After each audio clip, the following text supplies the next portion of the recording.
Assalamualaikum warahmatullahi wabarakatuh. Alhamdulillahirabbil alamin. Wassalatu wassalamu ala asyrafil anbiya'i wal mursalin wa ala alihi wa sahbihi ajma'in. Rabbi shrah li sadri wa yassir li amri wahlul 'uqdatam min lisani yafqahu qawli. Wala haula wala quwwata illa billahil aliyyil azim. Muslimin dan muslimat yang dirahmati Allah Subhanahu wa taala, sebelum kita sambung bab yang kedua, yang pertama habis dah kan? Hadis yang saya bahas tak habis. Hadis 15 perkara yang mengundang bala. Hadis riwayat Imam Tirmizi, idza fa'alat ummati 15 khaslatan halla bihal bala. Qila wa ma hiya ya Rasulullah? Qala idza kana al maghnamu duwala wal amanatu maghnama waz zakatu maghrama wa ata'a ar-rajulu zawjatahu wa aqqa ummahu wa barra sadiquhu wa jafa abahu wartafa'atil aswatu fil masajid wa kana za'imul qaumi ardalahum wa ukrima rajulu makhafata syarrihi wa syuribatil khumur wa lubisal harir wa tukhidatil qiyanu wal ma'azif wa la'ana akhiru hadhihi al ummatu awwalaha falyartaqibu 'inda dhalik rihan hamra aw khasfan aw masqa. Itu sepenuhnya hadis, riwayat Imam Tirmizi. Hadis dhaif tetapi maknanya sahih. Pasal perawi itu dia tak cukup syarat, walau bagaimanapun maknanya sahih, makna benda tu berlaku, ia adalah kata Nabi. Yang kita belum bahas 11, 12, 13, 14, 15. Wa syuribatil khumur, di antara pengundang bala ialah apabila arak diminum di merata-rata tempat berlelosa. Jadi perbahasan lah dalam negara kita. Kata kerajaan yang ada ni nak membenarkan di antaranya judi, daripada 8 kali sebulan jadi 22. Begitu juga orang nak petikai arak. Bagi saya tak ada masalah. Menteri Agama kita cakap tak ada masalah sebab kita bukan menteri. Menteri Agama ni boleh buat satu cadangan perjumpaan semua ketua-ketua agama. Bukan dia susah kan? Pak Ji setuju tak? Pak Ji setujulah, saya setuju. Kita bukan menteri agama, kita cakap panggil semua ketua-ketua agama, Buddha, Hindu, Kristian, Islam, bincang dua benda ni dulu, arak dan judi. Bukan dia susah. Kalau semua mereka jawab arak dan judi mengikut agama mereka haram, haramkan. Jadi salah satu wasyuribatil khumur, apabila arak ni berleluasa. Bukan mengata siapa, ni pengalaman. Sewaktu saya pergi ceramah di Langkawi, duduk di pantai Cenang, chalet berhadapan dengan laut. Kita musafir ni buat jamak dan qasar lah. Tidur dah puas dah, pukul 6 bangkit mandi, sementara nak pergi kuliah maghrib, keluar chalet, pergilah tepi pantai. Ada bangku-bangku tu Pak Ji, anak-anak orang Melayu duduk minum arak. Saya tengok orang ni, bukan saya nak beritahu nak. Siap dengan kacang goreng, baru kau, dia kata. Tu dia. Ni yang berlaku yang Nabi sebut. Kita kadang-kadang malu kat Singapura. Saya dipahamkan, saya baca satu artikel, satu rencana. Negara Singapura tidak membenarkan arak diminum di public places, di tempat awam, tak boleh. Nak minum, nak berdarah sampai mabuk muntah, beli di luar, balik minum di rumah. Bagus kan? Jadi kita ni tak boleh bias, tak boleh berat sebelah. Mana kerajaan buat tak betul, kita kena kata tu baru menepati ajaran Islam. Jangan kerana kerajaan kita pun cakap bab tu tak mau sentuh, itu tak adil. Setuju Pak Imam? Pak Imam jangan tak setuju pun. Setuju Ustaz. Walaupun Ustaz pakai mask, saya tahu Ustaz. Tu cerita dia. We have to be fair. Kena berlaku adil pada semua pihak. Kita kena bercakap sebab agama kita ajak ad-dinun nasihat. Agama itu nasihat. Siapa yang perlu diberi nasihat di antaranya wali a'immatil muslimin, pemimpin kaum muslim. Tonton buka Syekh Mustafa Abdul Rahman. Hadis ni hadis ke-7 Matan Arba'in. Hadis ke-7 ni dia sebut, dia hurai. Syekh Mustafa Abdul Rahman ni dia hebat tuan-tuan, sebab dia terjemah hadis dan dia boleh hurai syarah hadis. Tu yang hebat tu. Kita takat terjemah sikit-sikit boleh nak hurai tak boleh pergi nak syarah, bukan bidang kita. Kita pun ustaz besya-besya je kan. Dia kata pemimpin kaum muslimin ni tuan-tuan dan puan-puan terdiri daripada raja-raja, ulama dan pemimpin macam ni lah, Perdana Menteri, itulah pemimpin kaum muslimin. Sebab tu raja-raja pun kita kena bagi nasihat kalau berani lah. Ini Islam. Tertegaknya agama ini melalui nasihat. Dan kita pun dengar raja-raja ada penasihat, tidak? Tapi bukan tuan penasihat 25%, itu tak boleh pakai kan. Ceritanya tuan-tuan ni kita kena berlaku adil kan. Orang duk hentam saya dalam kitab Facebook, ceramah pam bab ni tak sebut, dah hang tak dengar. Cuba ambil dengar dalam khutbah pun aku sebut. Dia tak? Baru ni Pak Ji ada. Tak nampak apa? Pak Ji duduk di luar. Kan? Jelas kan? Itu kan jelas nah. Kita bukan tuju kat siapa-siapa. Kita bercakap atas dasar Islam. Berpandukan Al-Quran As-Sunnah, kita nak pemimpin jenis ni. Kalau tak ada sifat yang saya sebut tujuh, sebenarnya poin-poin yang saya sampaikan pada hari itu ialah daripada Jabatan Agama Islam Selangor tahun 2013. Pemimpin yang diredai Allah, tajuk dia.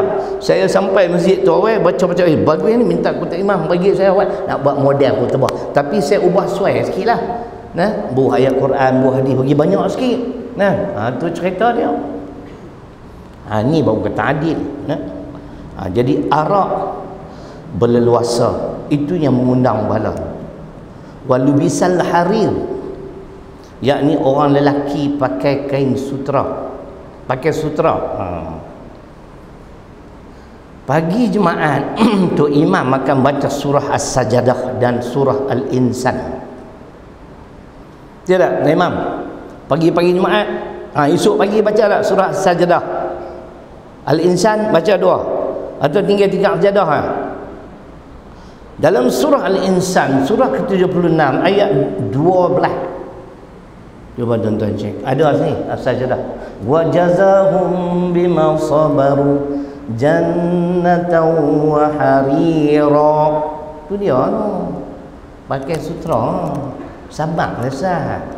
Allah kata sebagai balasan di atas kesabaran kamu sewaktu hidup di dunia, hari ini aku bagi pakai sutra. La, tak boleh, haram, dosa, mengundang bala untuk lelaki. Yang ke-13, wa tukhidatil qiyanu.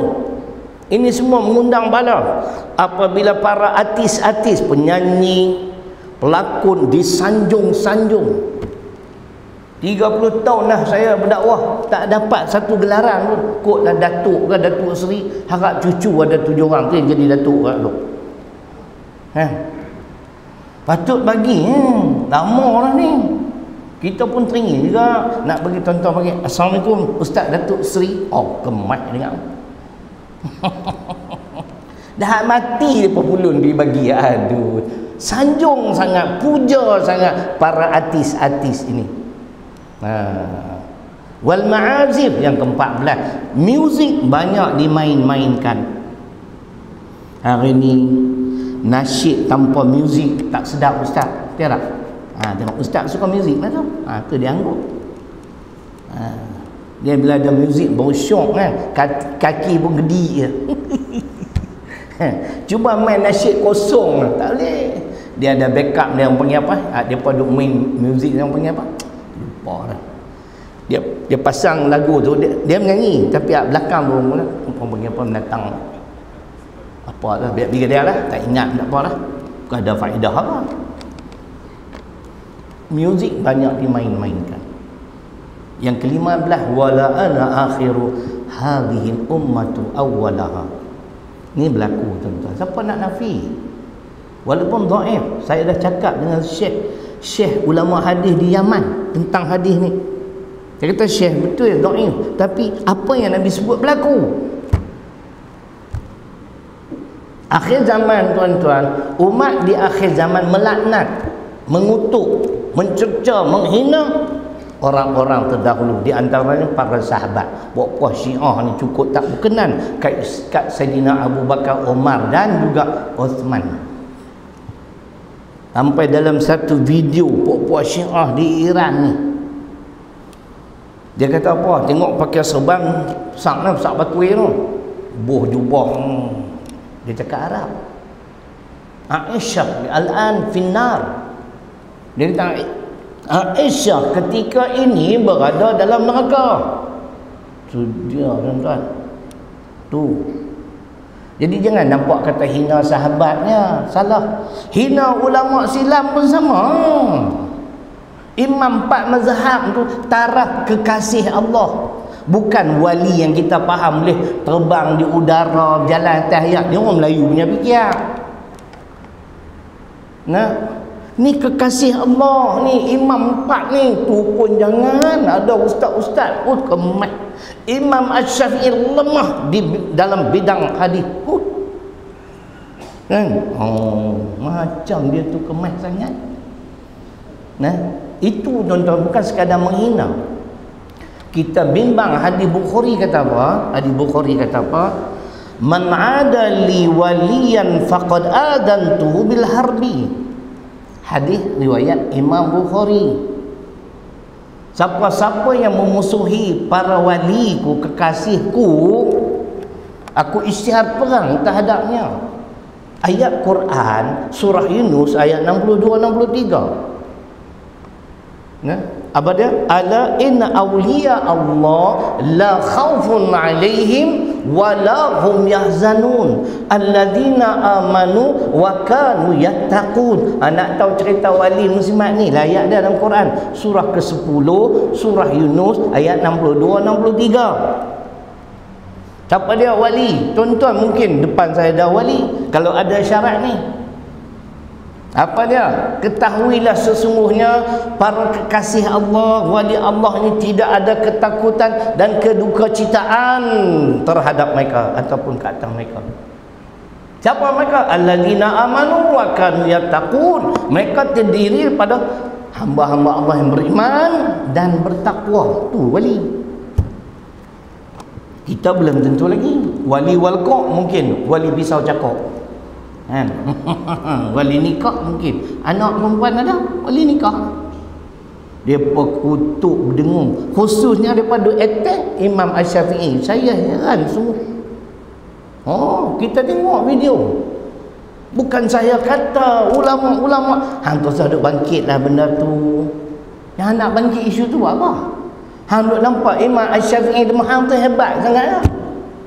Imam Asy-Syafi'i sejarah kata 9 tahun hafal dah 30 juzuk. Kita 90 tahun tak hafal lagi. Ada 90 tahun tadi. Boleh tak ji? Nah. Jadi sebagai balasan 15 perkara ni, Nabi sebut apa yang akan berlaku. Dengar elok-elok. Hal ni dah berlaku. Nah. Yang pertama sekali, rihan hamra. Nah, kita akan didatangi atau kena musibah angin ahmar. Banyak dah orang kena angin ahmar. Jaga-jaga tuan-tuan, ni kesalahan dia. Au khosfan, ataupun akan berlaku banyak gempa bumi.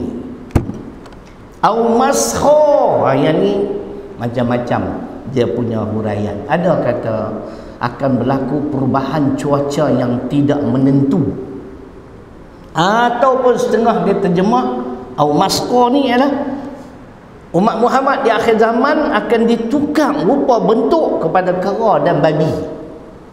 Yang tu kena tengok surah Al-Ma'idah ayat 60. Kalau tak salah saya ada zaman Nabi Musa AS.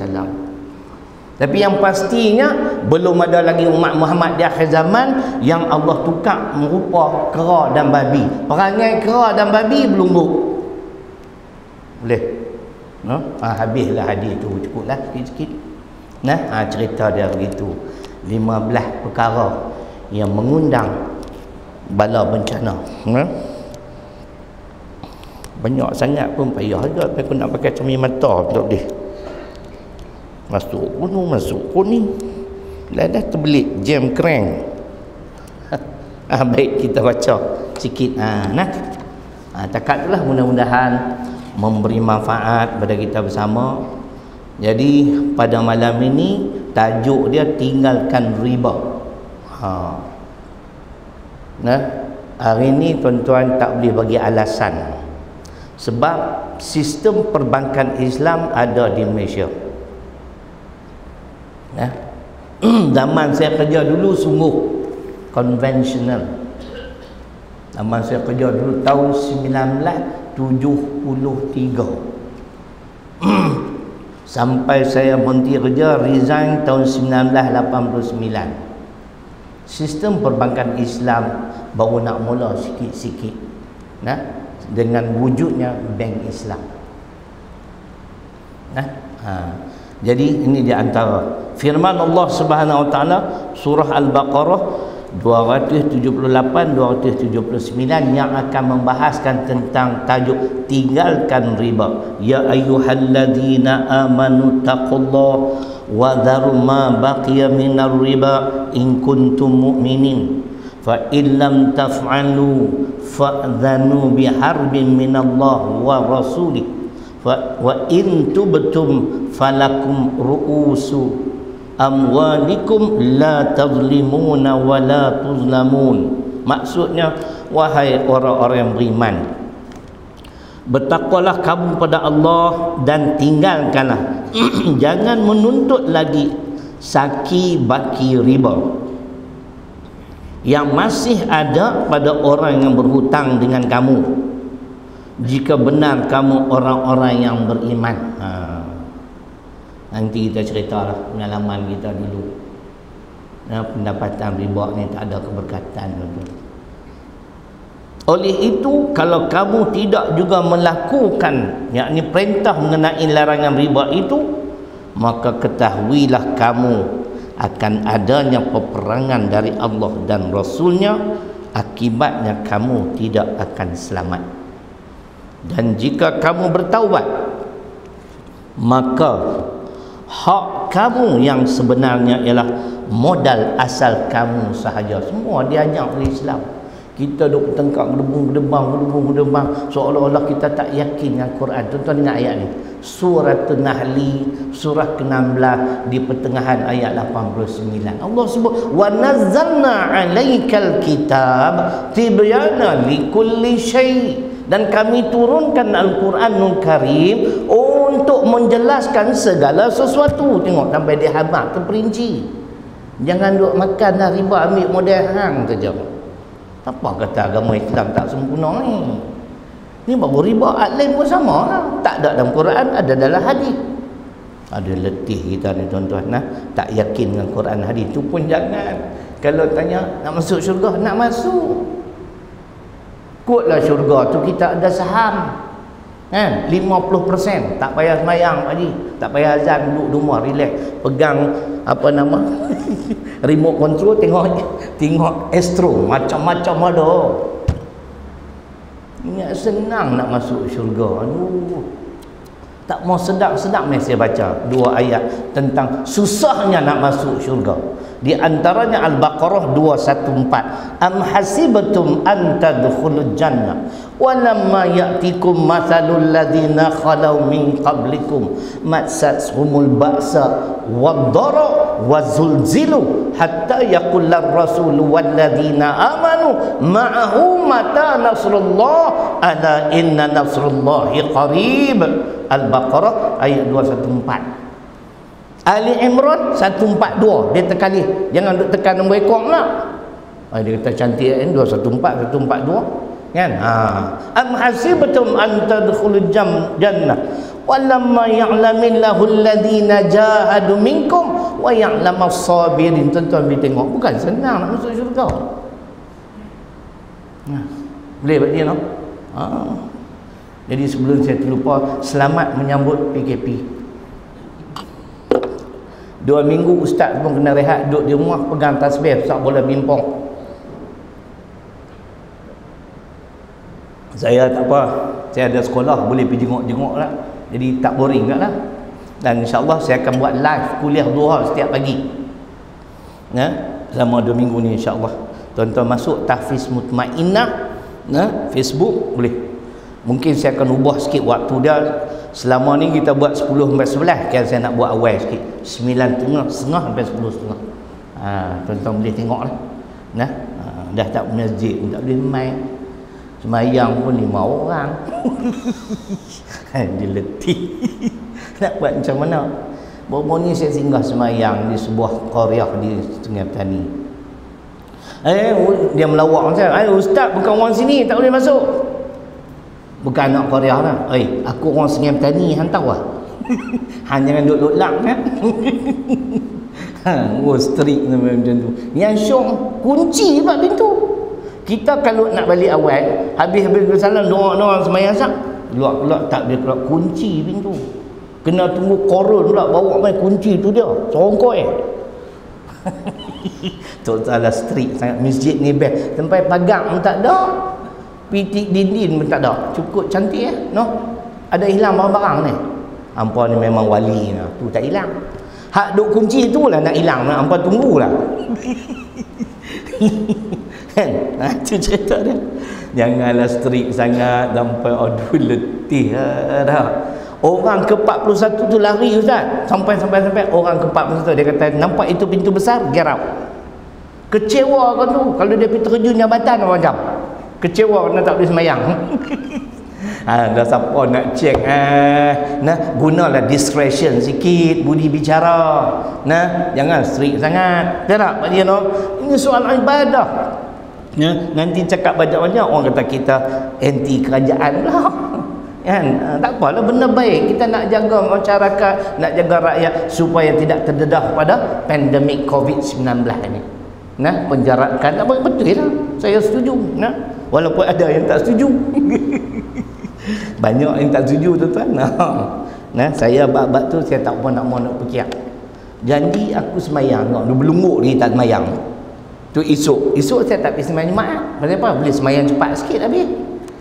Kan? Pergi pula dengar minta maaf lah, dengar pula Tok Khatib cerai pula. Tajuk khutbah hari ni, jagalah sungai kita. Jam lah.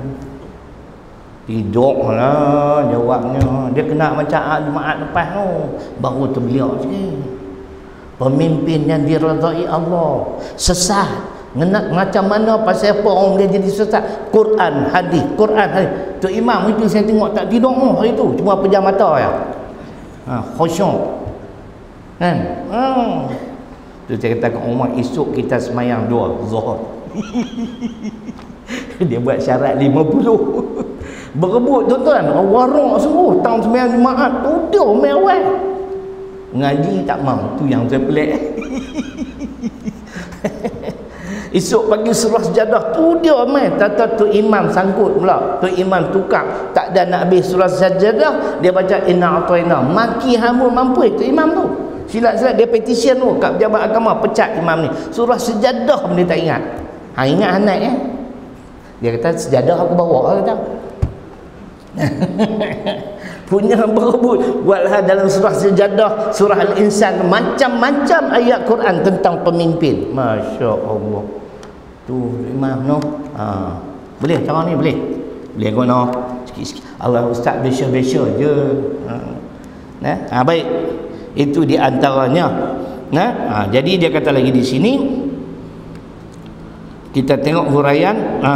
Ada lagi. Oleh itu kalau kamu tidak juga melakukan perintah mengenai larangan riba itu, maka ketahuilah kamu akan adanya peperangan dari Allah dan Rasulnya. Akibatnya kamu tidak akan selamat. Inilah bila Allah isytihar perang terhadap kita, hidup kita tak selamat, tuan-tuan. Percaya. Dan jika kamu bertaubat, ni cerita lain, maka hak kamu yang sebenarnya ialah modal asal kamu sahaja. Tuan-tuan, saya selalu sebut, taubat wajib diikuti dengan amal-amal soleh. Kalau tidak, tak terpakai. Taubat wajib diikuti dengan amal soleh. Dari Quran Ali Imran surah ketiga ayat 89. Kadang-kadang ustaz buat kuliah-kuliah ni, kita duduk dengar tak clear. Taubatlah tuan-tuan, Allah Maha Pengampun. Tak clear. Dia kena taubat dan beramal. Baca dari Quran, illal ladzina tabu min ba'di dzalik wa aslahu fa innallaha ghafurur rahim. Baru clear. Kecuali orang-orang yang bertaubat. Setelah daripada bertaubat itu mereka beramal, maka sesungguhnya Allah Maha Pengampun lagi Maha Penyayang. Baru clear. Dia kata, tu imam, saya taubatlah. Tak tikam dekok. Alhamdulillah tu imam. Tak main masjid pun. Mayang benar. Duk tengok Undertaker pakai seluar dalam Gusti. Loh, tak jadi. Kata dulu bila pencen nak gerak main masjid. Bagi macam-macam alasan. Aduh. Saya dengar Ustaz Syamsuri. Saya kebelakangan ni sonok belah dengar dia. Dia lain berdalai sikit, tuan-tuan. Dia tak politik, dia tak masuk. Sikit-sikit kan, tapi bernas. Soal malaikat nak tanya dalam alam barzakh, man rabbuka, dia kata ingat boleh jawab dengan mulut senang-senang. Nak jawab tu dia kata amalan kita ketika kita hidup di dunia dulu. Kalau amal itu menepati Al-Quran As-Sunnah, boleh jawab Allahu Rabbi. Walaupun soalan ni dah bocor. Jangan lupa tu salah satu soalan. Malaikat nak tanya. Tapi nak jawab amalan, tuan-tuan. Amalan yang menepati Al-Quran dan As-Sunnah itu dikatakan amal soleh. Mari saya baca hadis Bukhari. Yasma'ul mayyita salasatun, ahluhu wa maluhu wa amaluhu, fayarji'un nani wa yabqa wa'id, yarji'u ahluhu wa maluhu wa yabqa amaluhu. Bila kita mati meninggal dunia, 3 perkara yang akan mengiringi kita ke kubur. Sini kubur kat mana? Kubur belakang. Selalu belakang masjid tu. Belakang penceramah. Bila seorang tu mati, 3 perkara akan mengiringinya ke kubur. Ahli keluarga, harta dan juga amalan-amalannya. 2 akan kembali. 1 yang tinggal tetap bersama-samanya. Yang kembali ahli keluarga dan hartanya. Yang kekal ialah amal-amal dia. Yang tu nak tukang jawab. Tu cerita dia. Jadi di sini, dan jika kamu bertaubat, taubat yang disertai dengan amal-amal soleh, kita tambah, maka hak kamu yang sebenarnya ialah modal asal kamu sahaja. Dengan yang demikian, kamu tidak akan berlaku zalim kepada sesiapa, dan kamu juga tidak akan dizalimi oleh sesiapa. Inilah Islam, tuan-tuan. Baik, kita tengok huraian. Panjang sikit huraian dah. Baik. Huraian dah. Riba pada zahirnya adalah salah satu sistem ekonomi yang sangat mudah dan menguntungkan, tetapi di sebaliknya adalah kekejaman, penindasan dan kezaliman. Saya buat contoh-contoh. Bukan nak sebut mana-mana bank secara umum saja. Kadang-kadang kita tengok perbankan Islam. Contoh saja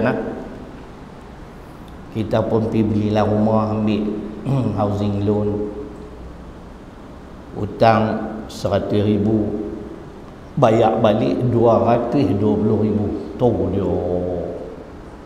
Dia nak buat macam mana? Tu dia ada pun cara Islam. Tapi bagi saya 120,000 tinggi. Lebih kurang macam riba je. Cuma sedap sikit pasal ada Islam. Ni yang kita nak kena pindah juga tuan-tuan benda ni, tak? 100,000 hutang bayar balik 220,000 reput. Kan? Walaupun bunyi Islam, kan? Tapi bagi saya is tinggi sangat, kan? Biarlah depa buat, depa jawab dah esok. Jadi kita selamat sebab kita ambil melalui pinjaman sistem perbankan Islam. Ia cara paling berkesan untuk terus mengkayakan golongan berada tanpa menanggung risiko yang tinggi. Nak kata risiko tu ada juga. Nah, kalau bank tu tak apalah, kan? Dia boleh ambil lawyer lah, apa semua saman. Macam saya kena. Kan? Bila saya resign tu, saya tak mau bayar apa dah housing loan saya tu. Mai surat peringatan, tak peduli. Last kali dia mai satu surat yang tu saya baca. Sekiranya tuan gagal, kan? Mahkamah akan mengeluarkan perintah tangkap. Lebih kurang tu, dengar-dengar tu dandan piu. Bukan berani sangat ustaz ni pun. Kan? Saya cerita sikitlah pengalaman. Saya ada orang yang saya kenal, dia pandai bidang undang-undang. Saya tunjuk surat tu, oh ini ustaz kenapa ni? Kalau tak, mahkamah boleh ambil tindakan tu, kan? Oh ya kau, tapi saya tak mau ambil lawyer, saya kata. Saya mana ada duit, kan? Nak ambil lawyer, nak bela diri. Saya tanya dia, boleh tak kalau saya bela diri sendiri? Dia kata boleh. Ustaz kena minta kepada hakim untuk membela diri sendiri. Jadi hari itu lama adalah cerita ni, kan? Cuma RTM tak buat rakaman, aku tak syok buat drama bersiri, kan? Nama saya dipanggil. Kita kata kes yang ke-9 pada pagi ini di antara Maybank dan Encik Syahrilum. Sila bangun. Maybank dia hantar lawyer dia lah, kan? Oh ya. Lawyer pun nampak takut, tuan-tuan, takut kat hakim. Dia tanya, tolong bangun Encik Syahrilum. Saya pun bangun. Saya tuan. Suara kuat tu. Hakim pun terkejut, biar betul dia ni. Dia tanya peguam bagi pihak bank, apakah tuntutan bagi pihak Maybank? Dia kata bagian-bagian dia ni tak bayar lama dah apa semua, kan? Jadi kami minta sekian-sekian. Depa bank minta RM300 sebulan kena bayar. Masa tu saya dah mula dakwah lah, tapi baru sikit-sikit, baru belajar. Duk kerja pun sekolah swasta bolehlah gaji sebulan 600. Bukau ciak lo. Hau tiang wakong. Cakap Cina makan tak cukup. Tuan-tuan faham tak apa yang saya kata? Wakong Hokian, tapi tampuk-tampuk lo. Saya boleh cakap Hokian tapi sikit-sikit lah. Tok Imam boleh. Cik no sa si ko golak cik pi kau cap. Dah tak belajar. Cap it, cap ji, cap sa, cap si, cap go, cap lah. Pasal apa? Tok guru mampu lah. Tok guru aku dah belajar sampai 16 lah. 17 tak disebut lah. Nak bagi hilang ngantuk Jadi dah pihak apa lawyer tu, peguam tu dia habis, dia pun duduk. Saya dipanggil tampil ke hadapan. Hakim tanya saya, siapa peguam bela Encik Syahril? Tuan Hakim. Kemai tu, suara kuat, orang kecil je. Saya ingin meminta budi bicara Tuan Hakim untuk membenarkan saya membela diri sendiri, kerana saya tidak ada kemampuan untuk mengambil seorang peguam untuk membela. Dipersilakan 10 minit untuk berhujah. 10 minit saya ceramah dalam mahkamah, siap bawa dengan fail semua sekali dengan dokumen, pergi bagi kat dia pula. Habis penggulungan saya 10 minit tuan-tuan, lah habis hakim dengar, hakim kata apa tuan-tuan? Setelah mendengar hujah Encik Syahrir Long, saya begitu simpati dengan beliau. Oh, saya kata menang dah kau ni kan. Menang nah. Tapi lalah kalah juga. Tapi kalah tak teruk. Dia kata beginilah, saya berpuas hati dengan hujah. Saya bercakap suara lantang macam ni. Tak takut apa, kita penceramah. Ada seorang pakcik tu, dia duduk tunggu kes dia, sambil dia tengok tu, bang. Habis saya berhujah, pergi duduk sebelah dia. Dia kata apa? Hang pandai bercakap. Dia panggil aku hang lok lang. Dia tak tahu kita ustaz. Hang pandai bercakap, berani tu. Saya cakap orang putih pula tuan-tuan. Selang Melayu orang putih pasal hakim tu mengali. Tapi dia tak pakai serban. Berarti tak pergi haji kot kan. Dia kata dia berpuas hati dengan hujah saya. Cuma dia kata dia perlu berlaku adil pada kedua-dua belah pihak. Tu dia nak buat keputusan. Tuan-tuan dengar, sebenarnya tak payah ambil lawyer. Kita kalau boleh bercakap, habis duit tuan-tuan, ambil lawyer 5 minit. Adik ipar saya dia bercakap 3 minit saja di mahkamah, RM500 dia charge. Mula-mula dia nandak 1,500. Saya kata ridiculous, mengarut ni. Saya cakap putih, dia tengok Pak Haji cakap putih kan. For 3 minutes you demand $1,500. Dia nak cek ni siapa dia, Menteri Besar Kedah ke apa lah. Lalah dia reduce 500. Tu pengajaran untuk saya. Aku tak mau ambil lawyer. Dia pun bukan cakap tak mana pun, tak maaf kalau ada lawyer sini lah. Hakim kata macam ni lah, saya akan jatuhkan buat keputusan. Encik Syahrir Long perlu membayar kepada pihak bank setiap bulan. Bank minta 300, dia jatuhkan hukuman 100 sebulan. Mana sebab hujah saya bagus. Saya pun tampil ke hadapan Tuan Hakim, bawa kemas lagi. Oleh kerana kedudukan saya, kewangan saya tidak kukuh, dengan pendapatan begitu kecil, saya ingin mencadangkan saya bayar balik pinjaman sebulan RM30. Hakim kata, tak boleh, rendah sangat, rendah. Tak apa, saya up sikit, RM50. Mahkamah gelak tuan. Orang pakai gelak, saya kata up sikit. Saya jenis lawak, aku peduli apa. Akhirnya dia kata tak apalah, saya buat keputusan RM100. Yang syok tu hakim ajak saya pula. Walau bagaimanapun Encik Syahrir, sekiranya Encik Syahrir tidak ada kemampuan untuk membayar semula hutang bulanan RM100, datang jumpa saya, ada jalan keluar. Loh, dia ajak aku ada jalan keluar lah. Sebab saya dah minta khidmat nasihat hakim juga lah. Kalau kita pandai berhujah, tak payah ambil lawyer lah tuan-tuan. Sediakan dokumen. Saya abang tu. Kalau kes-kes yang ke depan, saya tak akan ambil lawyer. Saya boleh bercakap, takut apa kan? Tapi kena sedia fakta-fakta apa kes yang kita hadapi. Tidak Tok Imam, Tok Imam angguk lah, tak pernah masuk lagi, try tengok. Itu cerita tentang pengalaman. Jadi saya terpaksa bayar setiap bulan RM100. Akhirnya hampir 12 tahun kot bayar. Lepas tu orang bagi tahu kat saya, kalau benda macam ni dah berlarutan sampai 10 tahun ke atas, tak perlu bayar. Cuba ustaz rojok kita minta tahu. PP rojok memang betul. Jadi saya buatlah satu rundingan dengan pihak bank. Saya sudi membayar satu lamsam. Kemudian kes ni ditutup. Alhamdulillah tuan-tuan, bank terima. Bukan banyak pun, dia bagi tak banyak. Dia memandangkan payment saya bagus dan semua. Akhirnya tak ada kes, habislah. Tapi rumah tak ada lah.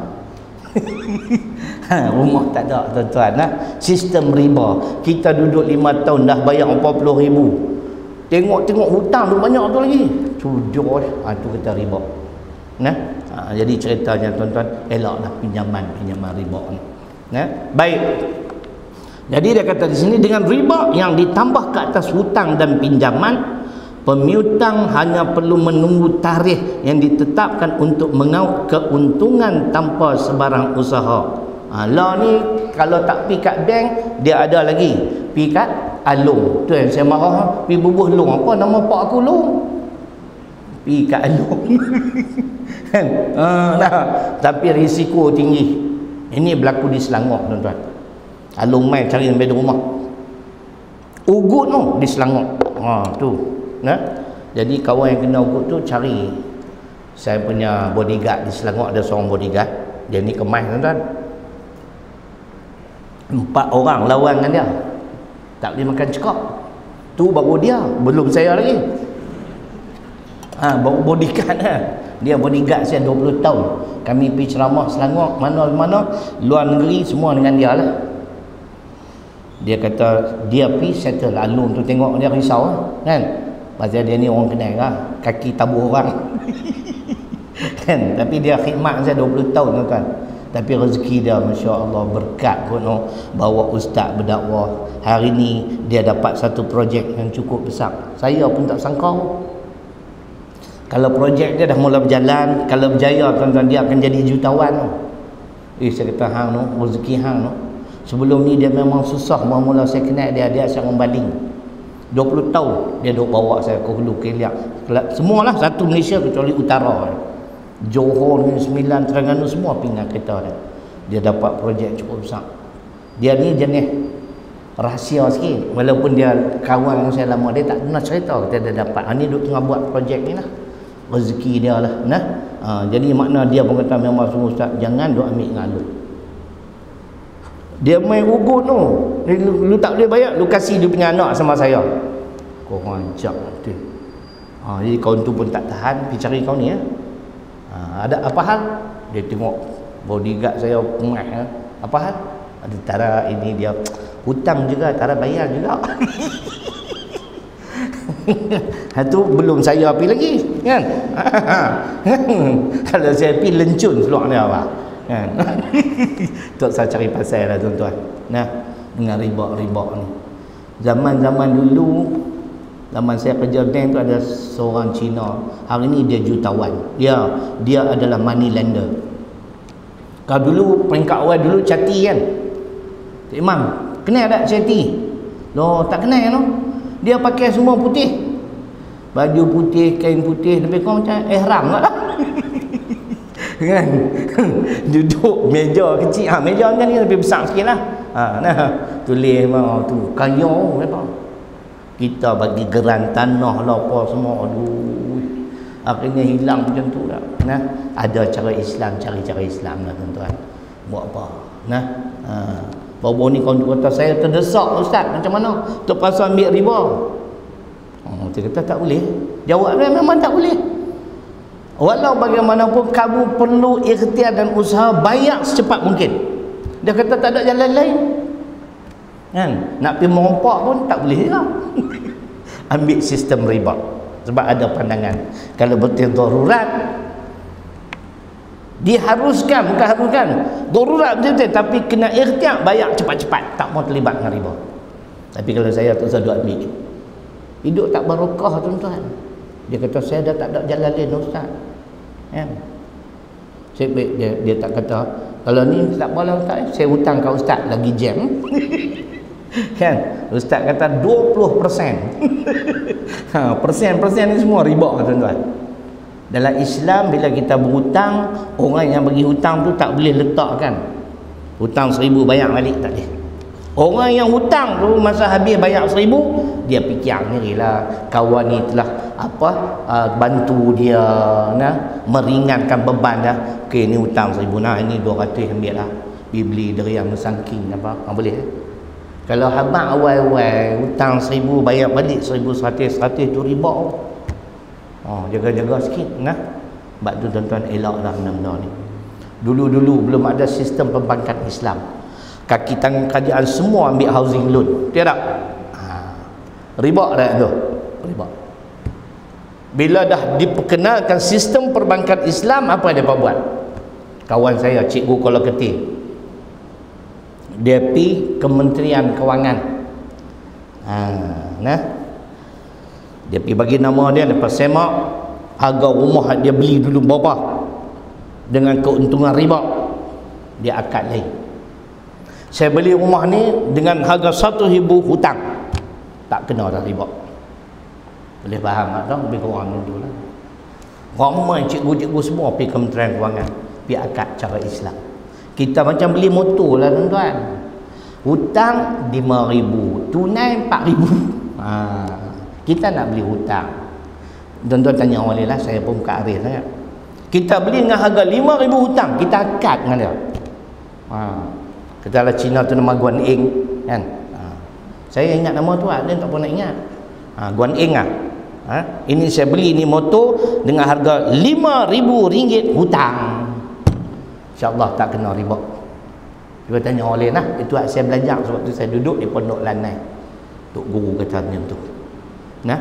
Sebab tu sahabat saya tu dia pergi Kementerian Kewangan, depa banyak guru semua pakai pipi akad ni. Mana tak terlibat dengan riba.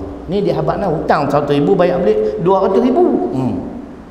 Dia ada persen, dia tentu 4% kan. Housing loan kerajaan 4% kot.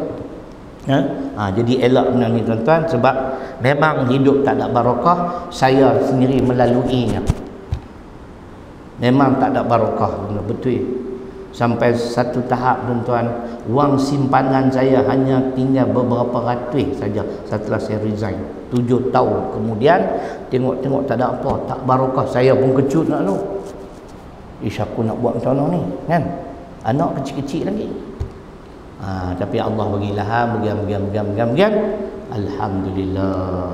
Dah tak kaya tak apa tuan-tuan, tapi jiwa tenang. Laisal ghina an kathratil arab walakinnal ghina nafsi. Hadis Bukhari.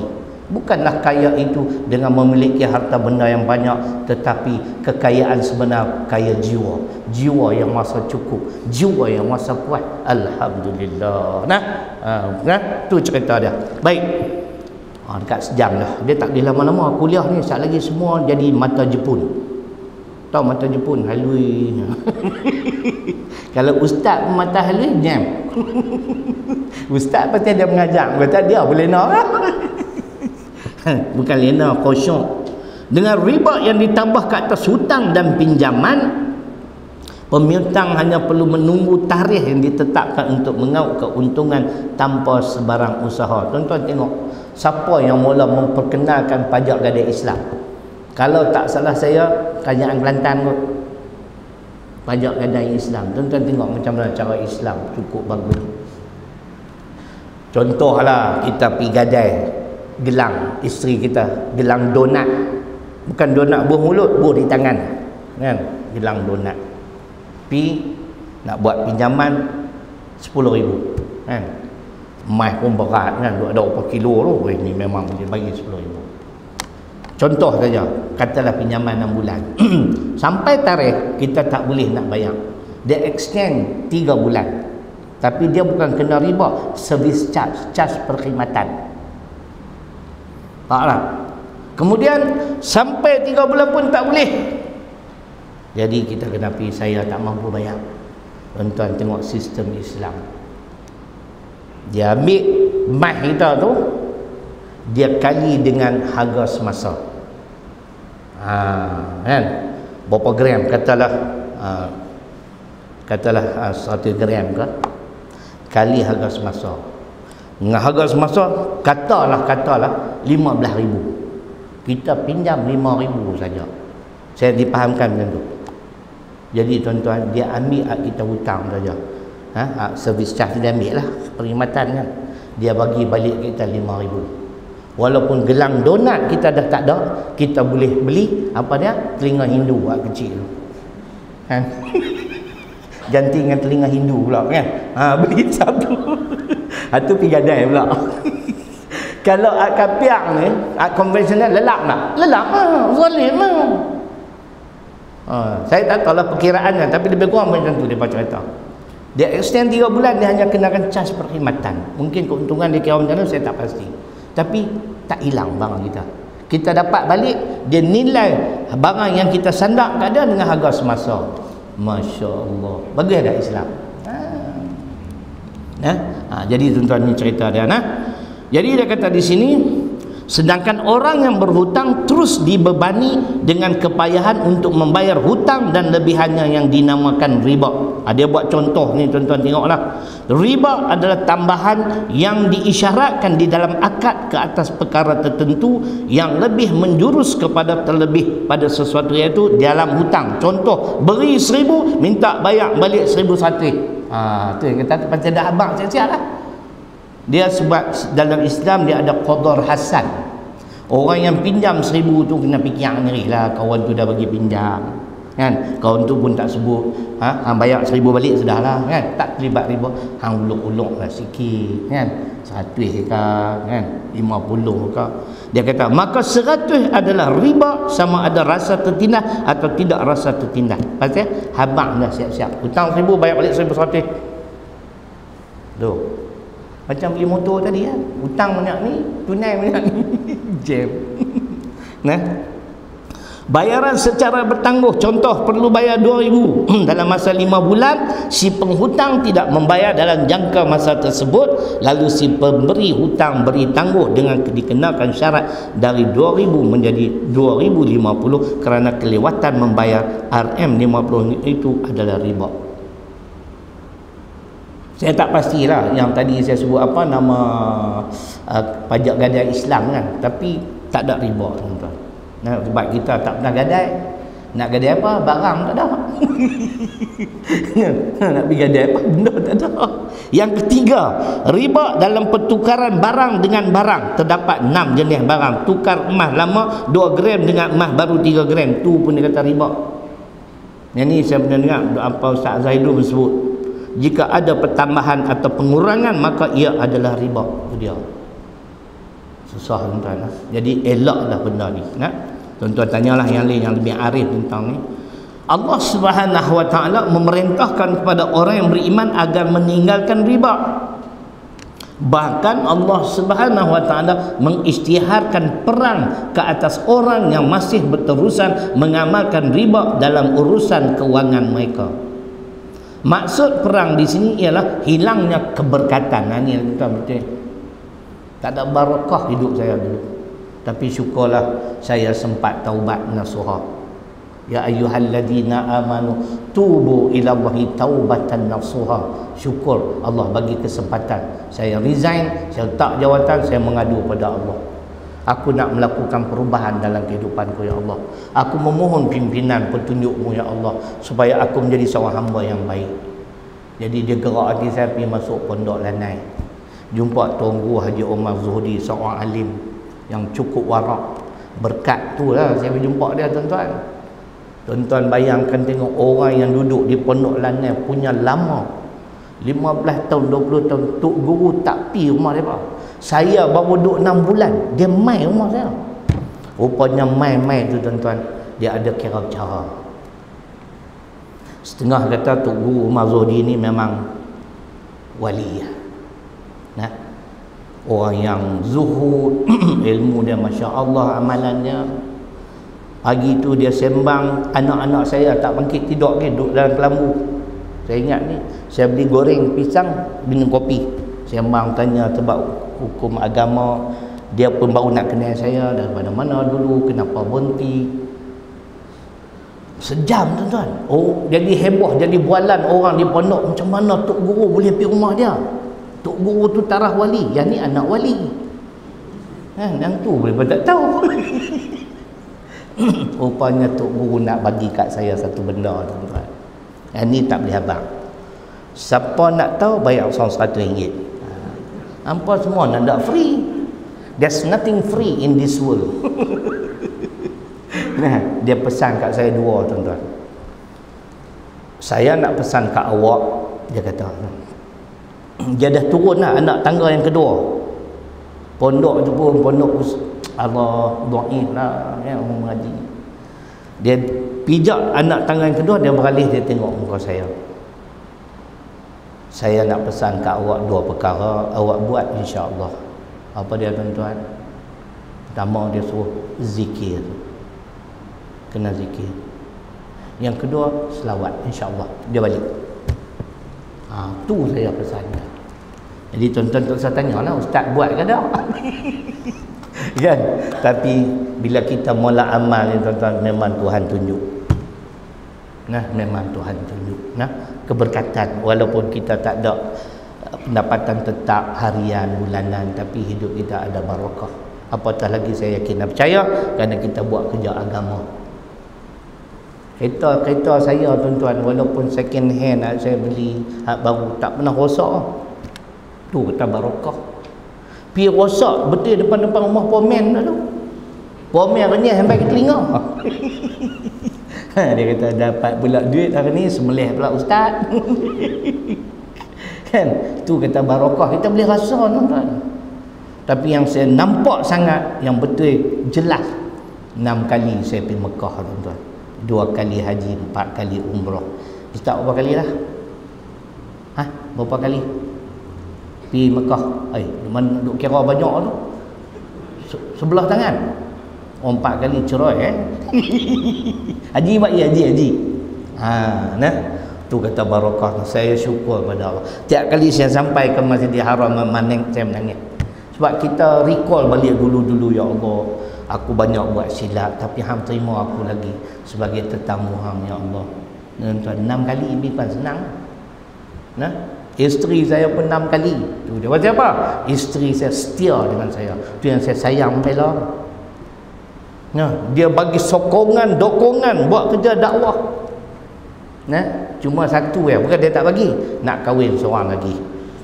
Dia kata dia bagi Pak Haji, tapi syarat dia nak cari. Dekat 20 tahun dah dia cari, tak jumpa. Dah lah aku mati dulu. Cerita dah. Dia pun dapat pinang kali, 2 kali haji, 4 kali umrah. Masya Allah tuan-tuan. Bukan nak kerja apa, dia pun mengajar lah, tapi dia sakit dah setahun dah, tak sihat. Banyaklah saya berubat sana, berubat sini, Allah belum izin lagi. Jadi tuan-tuan, tu di antara yang disebut maknanya. Kita tengok sini sikit lagi, tak sejam ni, sikit lagi, 2-3 minit. Jadi Allah SWT memerintah kepada orang beriman agar meninggalkan riba. Bahkan Allah SWT mengisytiharkan perang ke atas orang yang masih berterusan mengamalkan riba dalam urusan kewangan mereka. Maksud perang di sini ialah hilangnya keberkatan. Tu dia, tak ada barakah tuan-tuan, percaya. Saya sendiri lalui benda tu. Sebab tu saya yakin tak ada barakah. Saya berhenti tahun 1989. Sampailah berapa puluh tahun dah? Hampir 30 tahun. 31 tahun. Saya buat kerja dakwah hampir 30 tahun. Dan dia kata lagi, maksud perang di sini ialah hilangnya keberkatan pada harta pemilikan yang berpunca dari riba, lalu segala harta yang haram itu mencetuskan kerosakan ke atas pemiliknya.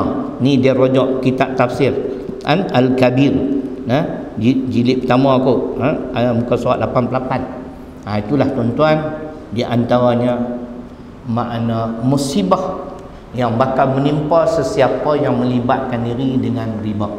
Kita berhenti tang ni dulu. Saya nak ambil sikit lah. Saya nak tambah yang lain. Pasal apa?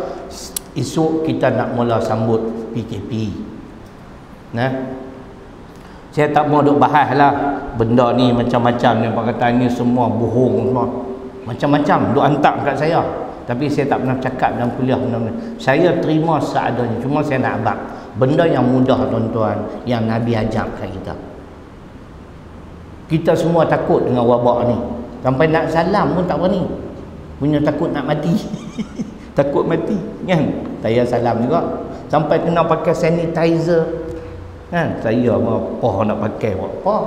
Nak abang satu benda yang senang yang Nabi ajar kita buat. Tuan-tuan balik rujuk kitab Al-Azkar. Al-Azkar, doa ketika keluar rumah. Amal yang tu ya tuan-tuan. Saya dulu tak peduli doa ni. Bila saya dengar Ustaz Ahmad Dusuki duk bicara, Ustaz Indun duk bicara tentang ni, saya pun mula amal daripada tahun lepas. Kalau tak salah saya mula amal 26 hari bulan 3 kot. 18.3 mula COVID ni lah, PKP. Duduk di rumah seminggu warak. 26 bulan 3 saya mula keluar rumah. Saya mula buat kuliah duha live daripada tahfiz. Sejak tu sampai hari ni alhamdulillah saya tak tinggal bismillahirrahmanirrahim tawakkaltu wala haula wala quwwata illa billah. Takat tu ya. Dalam kitab Al-Azkar ada orang tanya, kalau tambah Al-Azim Ustaz, macam mana? Boleh Ustaz? Ha? Bid'ah. Bid'ah pula dah. Kan? Tambah tu lama nah. Jadi tak apalah nak tambah. Tapi takat tu yang Nabi ajak. Apa kelebihan tuan-tuan dengar? Jangan kita tak main benda mudah. Bismillahirrahmanirrahim tawakkaltu wala haula wala quwwata illa billah. Pertamanya tuan-tuan, bila kita keluar rumah baca yang tu, kita ini insya-Allah akan mendapat petunjuk daripada Allah. Masya-Allah. Yang kedua, Allah akan memberi perlindungan kepada kita daripada apa jua bentuk musibah. Kita nak buat benar senangnya. Bukan suruh sembahyang hajat baca ayat kursi 11 kali jam. Kan? Waktu saya kalau sembahyang hajat di masjid susah hati Ustaz. Tok Imam kata kita akan kafiat kita ayat kursi 11 kali jam. Dah aku kata aku dah lapar nasi. Nah, kita jangan bagi orang boring tuan-tuan. Oh ya sudahlah. Ikhlas Tuhan terima. Saya pernah buat solat hajat lepas ba'da zuhur. Tok Imam, pasal saya ikhlas sungguh nak tolongkan tu, dia minta, Ustaz tolonglah Ustaz berdoa ke Allah, anak saya ni masalah. Lepas tu dia minta saya buat ayat pula. 3 tahun, masuk tahun ketiga, jenuh tunggu dalam kelas. Dia mengaji dekat sejam baru dia boleh keluar. Kalau tidak dia keyau. Saya buat sembahyang hajat lepas ba'da zuhur. Ikhlas sungguh. Siapa ikhlas? Saya tak ambil duit. Dia pun tak bagi. Kan? Ikhlas kan? Saya sujud yang terakhir, saya minta ya Allah lembutkanlah hati anak dia ni. Lepas tu saya pun ambil ayat, baca-baca sikit. Dia bukan tengok dudah bila apa dalam tu, kan? Muih-muih sikit. Tuan-tuan tu imam, dia balik-balik, dia bagi anak dia minum. Esok hari dengan izin Allah tak teriak dah. Orang kulim pi tu sampai rumah saya, masalah yang sama. Hari ni anak dia masuk universiti, kerja dah, mengaji mencerdik. Tuan-tuan tak tahu kata saya bomoh lah. Aku segan nak viral. Satgi tak ada mengajar pula. Orang baling mai tuan-tuan. Dia berceramah baling, tak ya. Buat apa pula dah. Anak saya kahwin 4 tahun tak ada dapat anak. Saya bukan bomoh bang, buat bila Ustaz, buih-buih bila. Kita pun minta ya Allah, hang lah boleh bagi suriat baca, bukan baca apa pun Fatihah ya. 6 bulan kemudian saya pergi ceramah tempat sana, dia mai, Ustaz terima kasih anak saya mengandung dah. Ui, kemas juga. Saya pun balik baca lagi.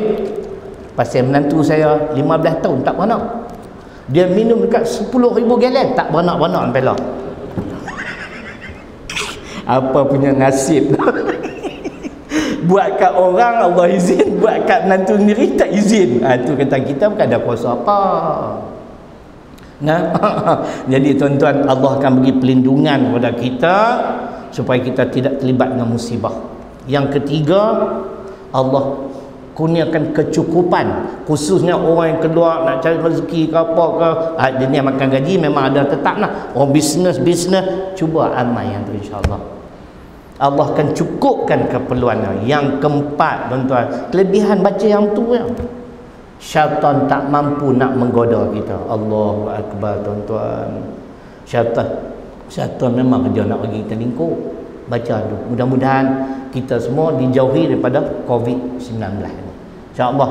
Kalau tak ada apa kita tengoklah bulan depan. Kalau PKP makna semua duduk rumah rapat. Kalau tuan-tuan rindu, tengok esok hari Ahad sampai Khamis. InsyaAllah kuliah duha saya tahfiz mutmainnah. InsyaAllah. Jadi sekadar tu saya memohon ribuan kemaafan, terkasar-basar sebagainya. Kita tangguh majlis dengan membaca tasbih kafarah suratul Asr. Astaghfirullah. Illal ladzina amanu. Bismillahirrahmanirrahim.